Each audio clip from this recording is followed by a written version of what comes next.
आज की कहानी है दोस्तों, शिक्षा से बढ़कर कोई धन नहीं। तो चलिए हम स्टार्ट करते हैं कहानी को। एक थे राजा, उन्हें पशु पक्षियों से बहुत प्यार था। वे पशु पक्षियों से मिलने के लिए वन में जाते थे। हमेशा की तरह एक दिन राजा पशु पक्षियों को देखने के लिए वन में गए। अचानक आसमान में बादल छा गए और तेज तेज बारिश होने लगी। बारिश होने के कारण उन्हें ठीक से कुछ दिखाई नहीं दे रहा था। राजा रास्ता भटक गए। रास्ता ढूंढते ढूंढते किसी तरह राजा जंगल के किनारे पहुंच ही गए। भूख प्यास और थकान से बेचैन राजा एक बड़े से पेड़ के नीचे बैठ गए। तभी राजा को उधर से आते हुए 3 बालक दिखाई दिए। राजा ने उन्हें प्यार से अपने पास बुलाया। बच्चों, यहाँ आओ, मेरी बात सुनो। तीनों बालक हंसते खेलते राजा के पास आ गए। तब राजा बोले, मुझे बहुत भूख और प्यास लगी है। क्या मुझे भोजन और पानी मिल सकता है? बालक बोले, पास में ही हमारा घर है। हम अभी जाकर आपके लिए भोजन और पानी लेकर आते हैं। आप बस थोड़ा सा इंतजार कीजिए। तीनों बालक दौड़कर गए और राजा के लिए भोजन और पानी ले आए। राजा बालकों को के व्यवहार से बहुत खुश हुए। वे बोले, प्यार प्यार बच्चों, तुमने मेरी भूख और प्यास मिटाई है।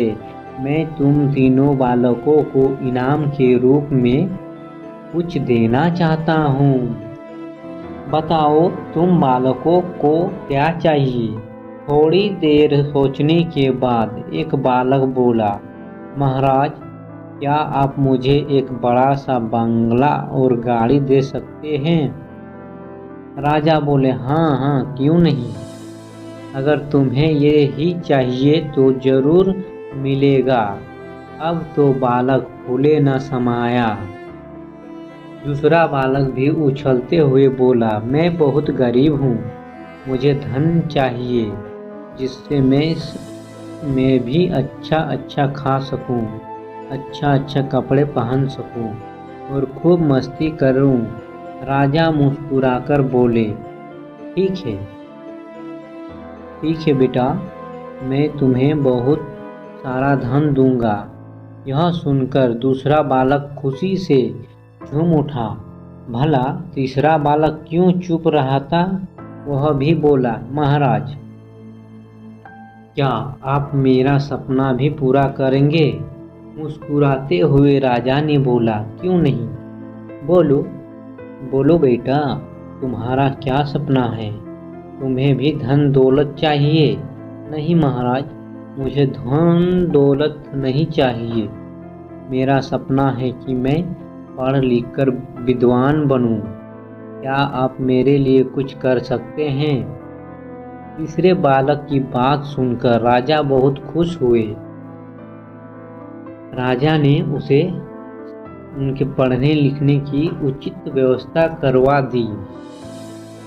वह मेहनती बालक था। वह दिन रात लगन से पढ़ता और कक्षा में पहला स्थान प्राप्त करता। इस तरह समय बीतता गया। वह पढ़ लिख कर विद्वान बन गया। राजा ने उसे राज का मंत्री बना दिया। बुद्धिमान होने के कारण सभी लोग उसका आदर सम्मान करने लगे। उधर जिस बालक ने राजा से बंगला और गाड़ी मांगी थी, अचानक बाढ़ आने से उसका सब कुछ पानी में बह गया। दूसरा बालक भी धन मिलने के बाद कोई काम नहीं करता था, बस दिन भर फिजूल खर्च करके धन को उड़ाता और मौज मस्ती करता था। लेकिन रखा धन भला कब तक चलता। एक समय आया कि उसका सारा धन समाप्त हो गया। वह फिर से गरीब हो गया। दोनों बालक उदास होकर अपने मित्र यानी मंत्री से मिलने राजा के दरबार में गए। वे दुखी होकर अपने मित्र से बोले, हमने राजा से इनाम मांगने में बहुत बड़ी भूल की। हमारा धन, बंगला, गाड़ी सब कुछ नष्ट हो गया। हमारे पास अब कुछ नहीं बचा है। मित्र ने समझाते हुए कहा, किसी के भी पास धन दौलत हमेशा नहीं रहता। धन तो आता जाता रहता है। सिर्फ शिक्षा है जो हमारे हमेशा पास रहती है। धन से नहीं बल्कि शिक्षा से ही हम धनवान बनते हैं।